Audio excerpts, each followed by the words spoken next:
Hi hello friends, welcome to my channel. ఈరోజు వీడియోలో ribbon pakoda sweet shop స్టైల్లో అంతే రుచిగా వచ్చేటట్టు ఎలా చేసుకోవాలో ఈ వీడియోలో చూసేద్దాం. ఇందుకోసం నేను 1 కప్పు బియ్యం పిండి, 1 కప్పు శనగపిండి తీసుకున్నాను.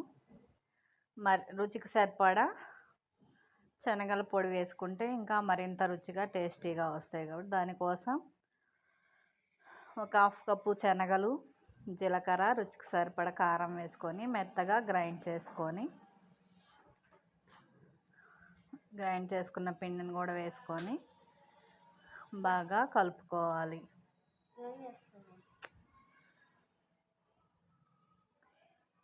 రుచికి సరిపడా సాల్ట్ వేసుకొని బాగా పిండి మొత్తం బాగా కలిసేటట్టు బాగా కలుపుకోవాలి. అందులోకి కొద్దిగా తెల్ల నువ్వులు, వాము బాగా నలిపి తీసుకుంటే ఫ్లేవర్ అనేది చాలా బాగా వస్తుంది.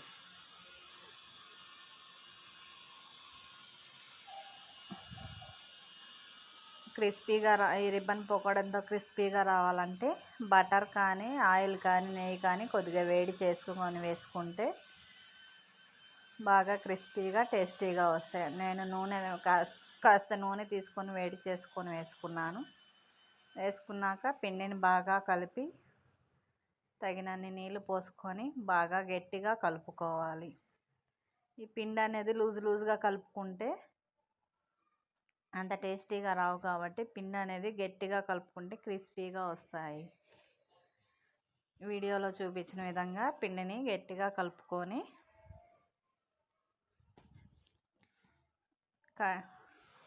ఇప్పుడు జంతికల గొట్టం రిబ్బన్ పకోడా వేసుకునేదానికి నేను ఆ ప్లేట్ అనేది తీసుకున్నానండి. జంతికల గొట్టం తీసుకొని దాన్ని చుట్టూ నూనె అప్లై చేసుకొని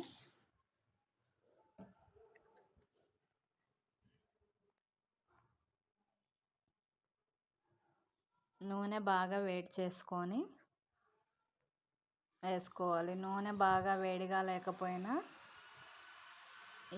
ఈ రెసిపీ అనేది చాలా మెత్తగా వస్తాయి. ముందుగా నూనె బాగా వేడి చేసుకొని మనం దాంట్లోకి వేసుకున్నాక సిమ్లో పెట్టి కాల్చుకోవాలి. నూనె అనేది ఒక కడాయి పెట్టుకొని డీప్ ఫ్రైకి సరిపడా నూనె వేసుకొని ఆయిల్ కాగిందా లేదో చెక్ చేసుకొని మనం జంతికల గొట్టంతో ఒత్తుకోవాలి. బాగా నూనె బుడకలు అనేవి తగ్గిపోయేంత వరకు కాల్చుకుంటే బాగా ఎర్రగా క్రిస్పీగా వస్తాయి. ఎవరైనా ఫస్ట్ టైం మన ఛానల్ చూస్తున్నట్లయితే ప్లీజ్ సబ్స్క్రైబ్ చేసుకోండి. ఫ్రెండ్స్. వీలైతే ఒక లైక్ చేయండి. వీడియో అనేది స్కిప్ చేయకుండా లాస్ట్ వరకు చూడండి. అప్పుడే మీకు ఈ ప్రాసెస్ అనేది అర్థమవుతుంది. ఇదిగో చూసారా ఎంత బాగా ఎర్రగా కాలాయో, అంతే క్రిస్పీగా కూడా ఉంటాయి. మీరు కూడా ఈ వీడియో చూసి రెసిపీ ట్రై చేసి కామెంట్ సెక్షన్లో కామెంట్ చేయండి. Thank you for watching.